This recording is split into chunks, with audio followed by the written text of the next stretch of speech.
The champagne glasses clinked around me like delicate wind chimes, a sound that should have been elegant, but only reminded me how out of place I was. I stood behind the marble bar of the Belvedere Club, polishing crystal stemware until my reflection split into 1,000 fractured versions of myself, each one looking as exhausted as I felt. The scent of expensive cologne mixed with cigar smoke hung heavy in the air, a thick perfume of wealth I'd never known and probably never would. My feet ached in the mandatory black heels, my lower back screaming from 8 hours of standing, smiling, serving. The white shirt they made us wear was starched so stiff it scraped against my collarbone with every breath. I was invisible here, just another pair of hands to pour $1,000 bottles for men in custom suits who never looked at my face, until he walked in. I felt him before I saw him, a shift in the atmosphere, like the pressure drop before a storm. Conversations didn't stop exactly, but they changed. Became quieter, more careful. The manager, Marcus, straightened his tie and smoothed his vest in one nervous gesture. My eyes lifted from the glass I was polishing, and that's when I saw him. He moved through the room like darkness personified, dressed in a black suit so perfectly tailored it seemed painted onto his broad shoulders. 2 men flanked him, not walking with him but around him, their eyes constantly scanning the room with the predatory alertness of wolves guarding their alpha. The man in the center was tall, with dark hair swept back from a face that could have been carved from granite. Sharp jaw, high cheekbones, and eyes. God, those eyes. So dark they looked black in the low amber lighting. He didn't look at anyone directly, yet I felt certain he saw everything. They settled into the private booth in the corner, the one that cost more to reserve than I made in a month. Marcus himself hurried over with the bottle they always kept ready. I'd learned that much in my 3 weeks working here. Some clients were regulars, some were important, and some, like this man, were both. Emma. Marcus hissed at me, snapping his fingers. Table 7, now. My heart jumped. I'd never served the VIP section before. But I thought, Maria called in sick. You're up. Don't screw this up. His eyes were hard, worried. These men? Be professional. Be invisible. Don't speak unless spoken to. I grabbed a tray with trembling hands, loading it with the crystal tumblers and the imported vodka they'd requested. The bottle was cold and heavy, like holding a small fortune, which it probably was. My heels clicked against the polished floor as I approached their table, and I kept my eyes down, focusing on not spilling, not falling, not doing anything to draw attention. The air around their booth felt different, colder, charged with something dangerous. Gentlemen, I murmured, setting down the glasses with practiced precision. My hands were steady even though my pulse hammered in my throat. Your vodka. I began to pour, watching the clear liquid cascade into the first glass. The man to the left had a scar across his knuckles. The one on the right wore a gun. I could see the subtle bulge under his jacket. And the man in the center, I made the mistake of glancing up. His eyes met mine, and the world stopped. They were the darkest brown I'd ever seen, almost black, with an intensity that felt like being trapped in a spotlight. He didn't smile, didn't blink, just watched me with the focused attention of a predator deciding if something was prey or not worth his time. I looked away quickly, my cheeks burning, and finished pouring. Will there be anything else? My voice came out steadier than I felt. No. His voice was deep, quiet, but it carried a weight that made my spine straighten.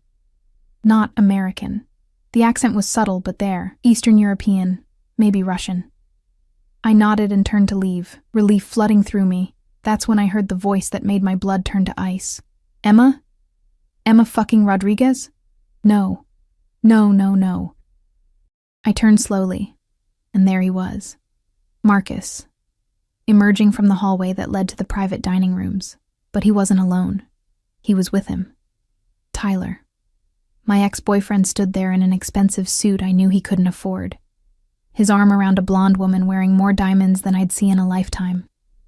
His face had that familiar smirk, the one that used to make me feel small. Holy shit, it is you, Tyler laughed, but it wasn't a kind sound. Wow. Serving drinks now? I heard you were struggling, but damn. The blonde woman giggled, pressing closer to him. Is this the one you told me about? The waitress? Bartender, actually, Tyler corrected, his eyes raking over me with cruel amusement. Well, barely. What happened, Emma? I thought you were going to make something of yourself. Nursing school, wasn't it? My face burned. The few other patrons had gone quiet, watching. I felt their stares like brands on my skin. I'm working, I said quietly, trying to maintain some dignity. Excuse me. Working, he repeated mockingly. Right. While I'm closing million-dollar deals, guess we both made our choices. I tried to walk past him, but he stepped into my path, close enough that I could smell the whiskey on his breath. You know what's funny? His voice dropped lower, mean. I always knew you'd end up like this. Too proud to ask for help. Too stubborn to admit when you're drowning. How's your mom doing, by the way? Still sick? That must be expensive. Something sharp twisted in my chest. He knew exactly where to cut. Move, I whispered. Or what? He leaned in, and I could see the malice in his eyes.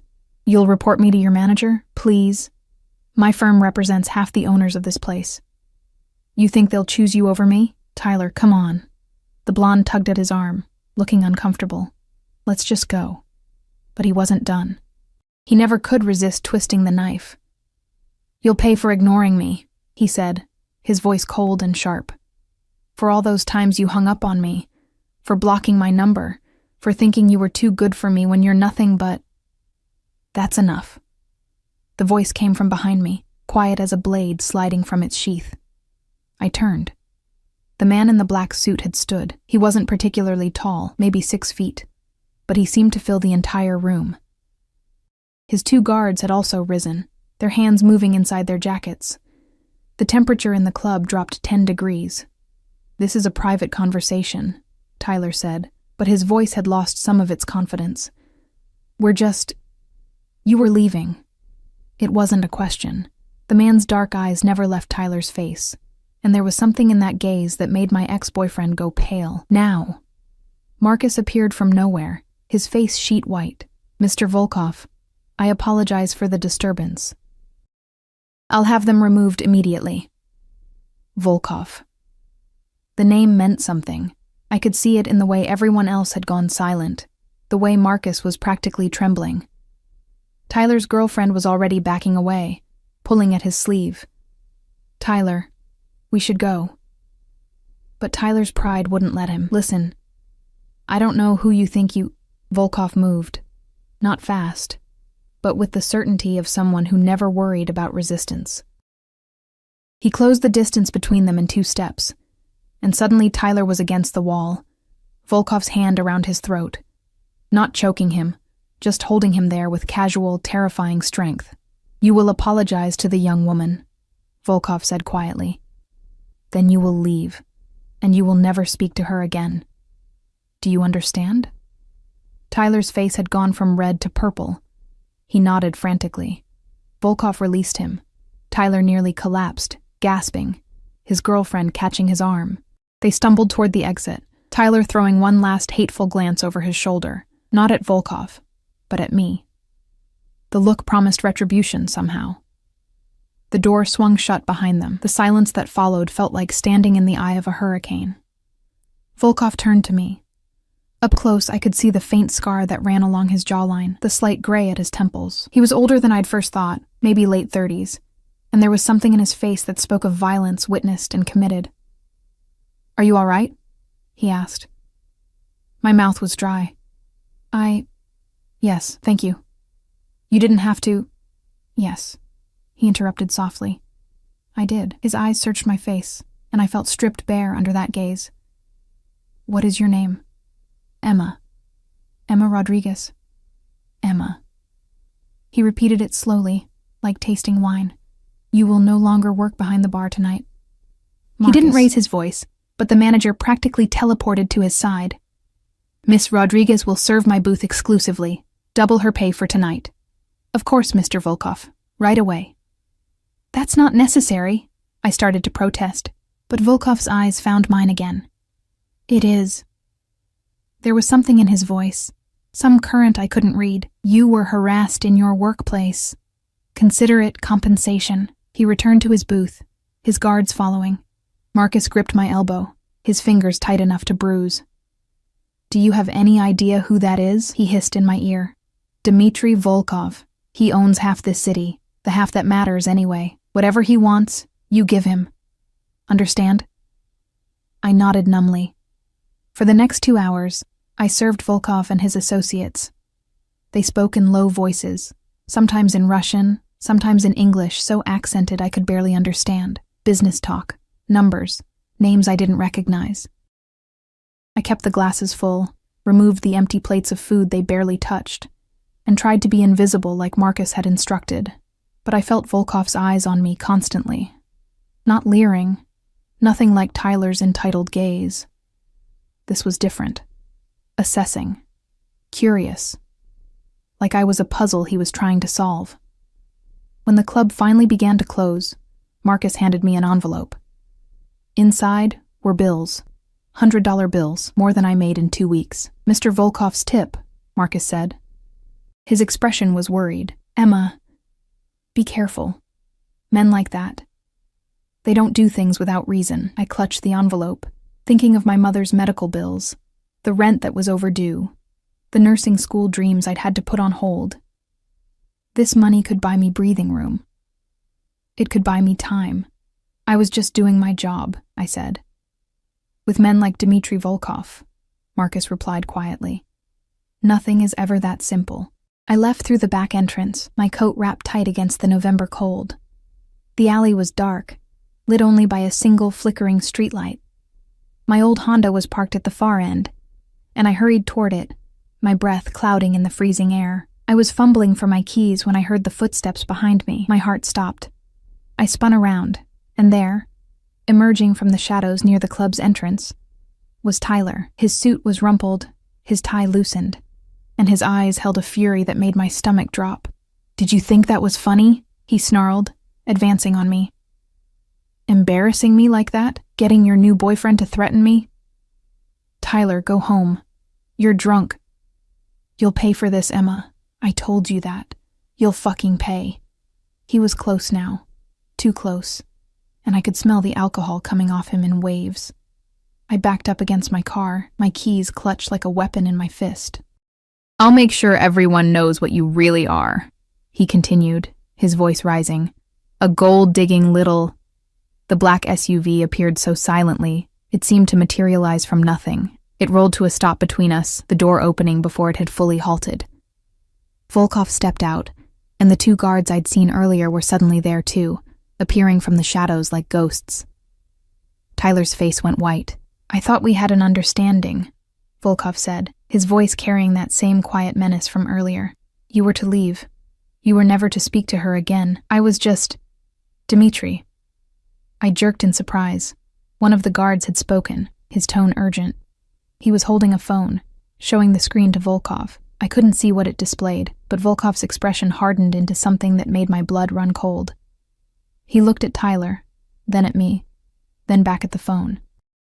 "Put him in the car," Volkov said quietly. The guards moved with practiced efficiency. Tyler didn't even have time to scream before they had him in the back of the SUV, the door closing with a decisive thunk. Then Volkov turned to me. "Miss Rodriguez," he said, "get in your car, lock the doors, drive straight home. Do not stop. Do you understand? What are you going to do to him?" My voice was barely a whisper. "Nothing he doesn't deserve." His eyes met mine, and in them I saw something ancient and merciless. "But that is not your concern. Go. Now." I should have argued, should have protested, but some primitive part of my brain recognized a predator when it saw one, and every instinct screamed at me to obey. I got in my car with shaking hands, started the engine, and drove. In my rearview mirror, I watched the black SUV pull away in the opposite direction, carrying Tyler into the darkness. My hands were trembling so hard I could barely grip the steering wheel. What had I just witnessed? What had I just become part of? When I finally made it home to my tiny studio apartment, I locked the door, slid the deadbolt, and stood in the darkness trying to breathe. My phone buzzed. An unknown number. The message was simple. "You are safe now. Sleep well. DV." I stared at those words until my vision blurred. Safe. From what? From Tyler? Or from something far worse that I'd accidentally stumbled into? I didn't sleep that night. I sat by my window, watching the street below, waiting for... I didn't know what. The black SUV to return? Police? Tyler to appear, seeking revenge? But nothing came. Just the silence of a city sleeping, unaware that my entire world had shifted on its axis. And somewhere out there in the darkness, Dmitry Volkov was dealing with my ex-boyfriend in ways I didn't want to imagine. I touched the envelope of money still in my pocket and wondered what price I'd just agreed to pay. I didn't go to work the next day. I called Marcus at dawn, my voice hoarse from lack of sleep, and told him I had the flu. He didn't question it, just told me to feel better and hung up quickly, like he didn't want to be associated with me anymore. I couldn't blame him. After what happened last night, I was probably radioactive. I spent the morning pacing my studio apartment, a space so small I could touch both walls if I stretched my arms out. The November sunlight filtered through my single window, falling across the secondhand furniture and the stack of medical bills on my kitchen counter. Mom's bills. The reason I was working myself to exhaustion at the Belvedere Club instead of finishing nursing school. My phone sat on the coffee table like a grenade. I'd stared at it for hours, waiting for it to ring. Police, maybe. Asking questions about Tyler, or worse, Tyler himself, angry and looking for revenge. But the only message was the one from last night. That simple text from DV, "You are safe now." What did that mean? Safe from Tyler? And what had Volkov done to ensure it? I tried to distract myself with cleaning, scrubbing my already clean bathroom until my hands were raw. I attempted to study from my old nursing textbooks, but the words blurred together. Around noon, I finally gave in and searched for Tyler on social media. His accounts were still active, photos of him with the blonde from last night, both of them smiling at some charity gala. Posted 3 hours ago. So he was alive. That was something. But the caption made my blood run cold. Sometimes you have to know when to cut your losses. New chapter starting. Are moving forward. No regrets. It sounded like Tyler, but there was something off about it, something too careful, too measured. Tyler never used hashtags.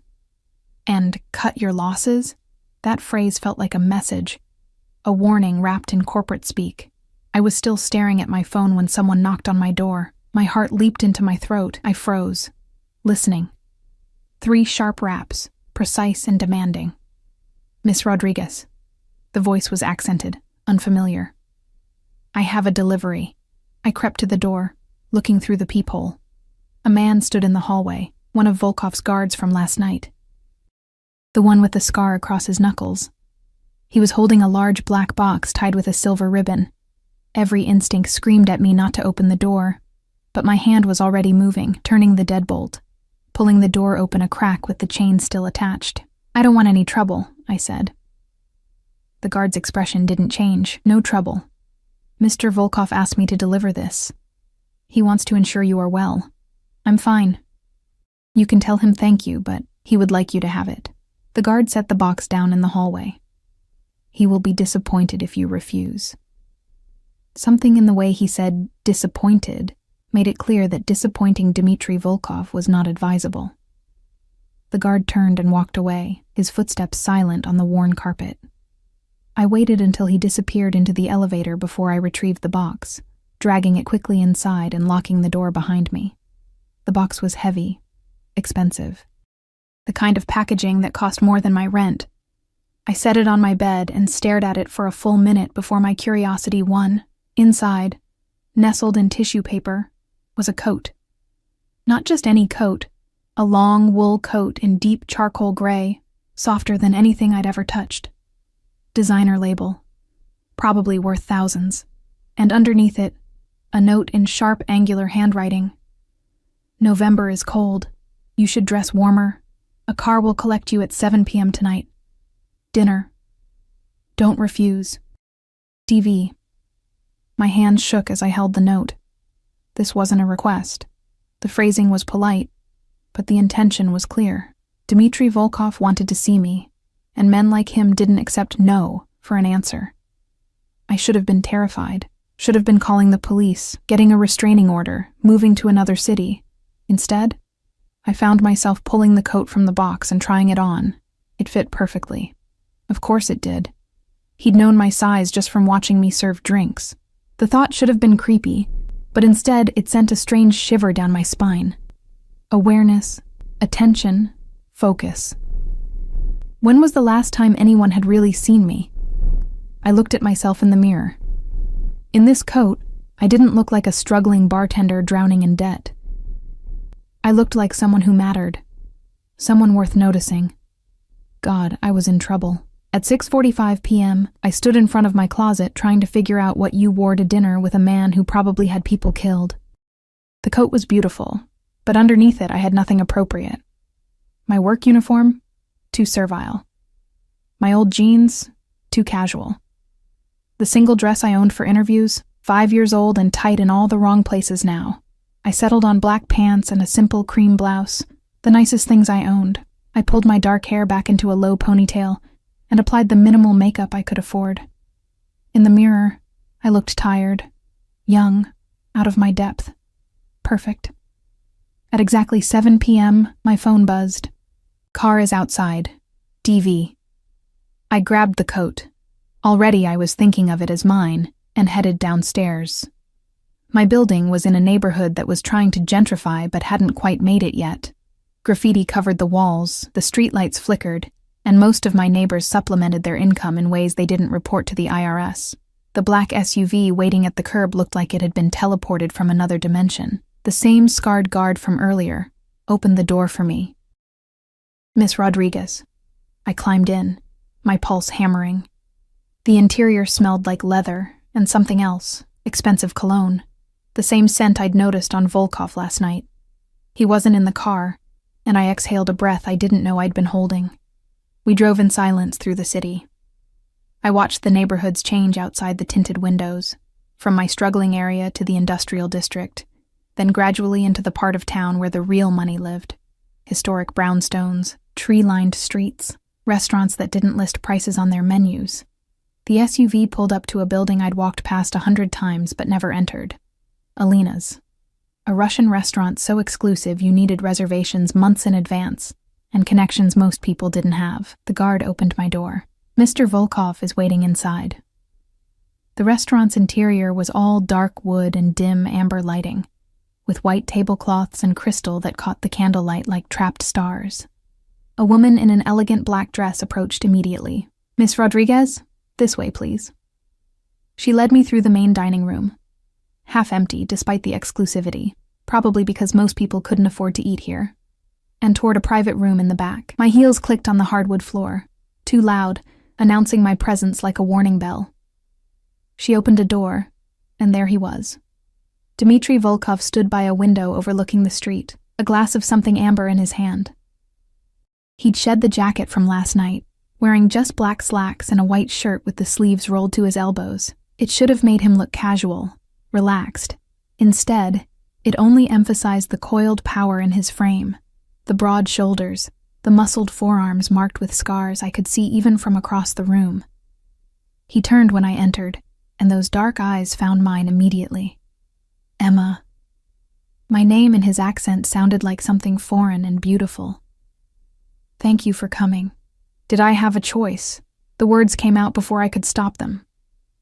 A slight smile touched his lips, the first I'd seen from him.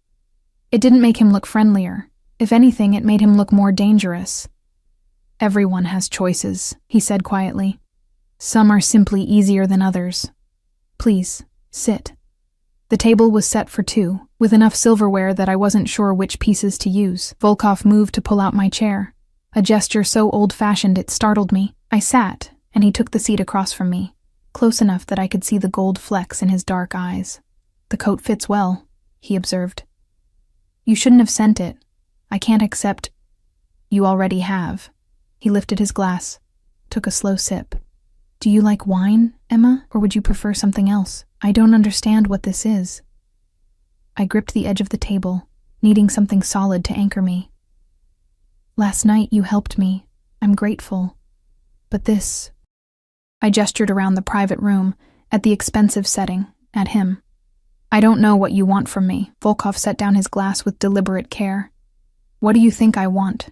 Heat flooded my cheeks. I don't do that. Do what?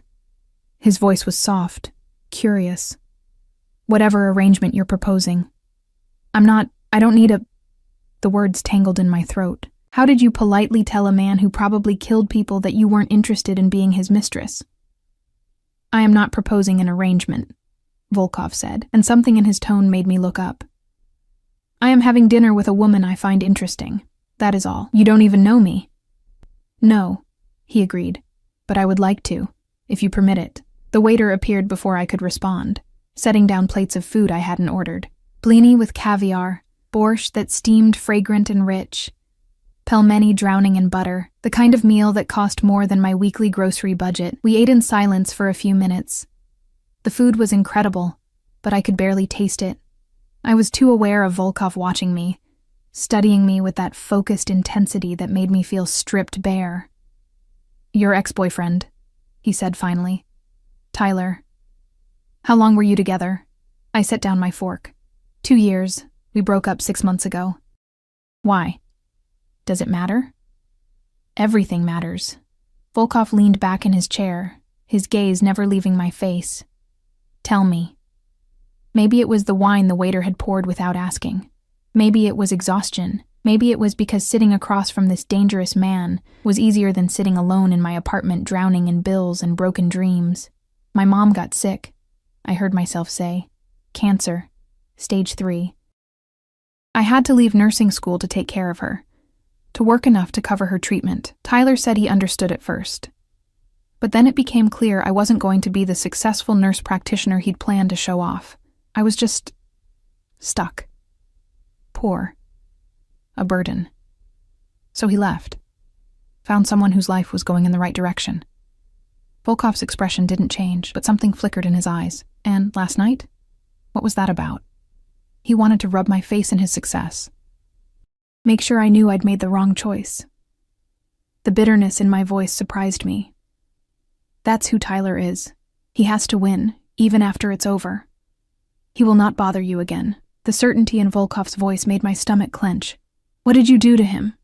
I had a conversation with him, made certain things clear. He has decided to relocate to Seattle for work. His transfer became available quite suddenly. Volkov's smile was thin, sharp. Opportunities like that don't come often. He was wise to take it. Seattle. Across the country. Far enough that Tyler couldn't casually show up to torment me, but close enough that he could rebuild his life. You didn't hurt him, I said, needing to hear it. I don't hurt people without cause, Emma.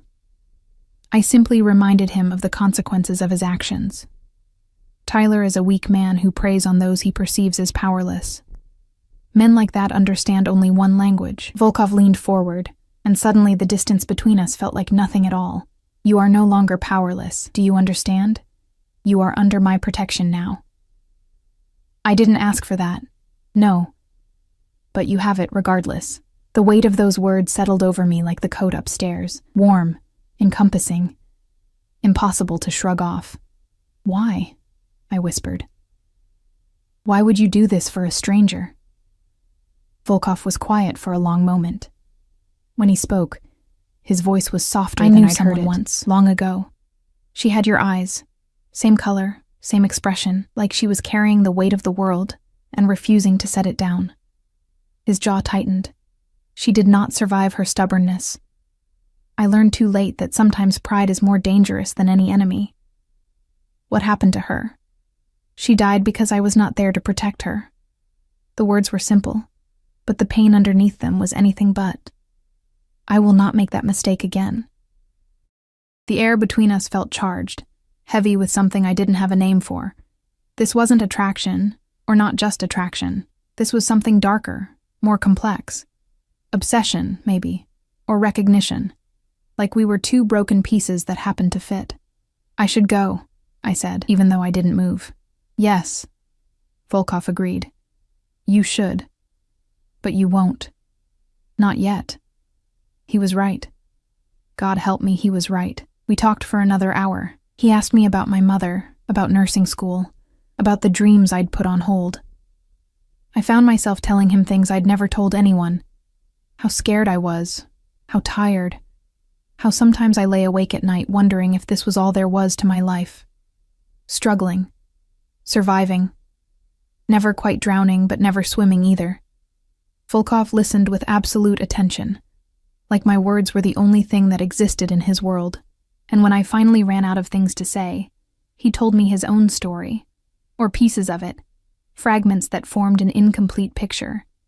He'd come to America 15 years ago with nothing, built an empire from blood and violence and ruthless business sense, lost people along the way, made enemies, made worse choices.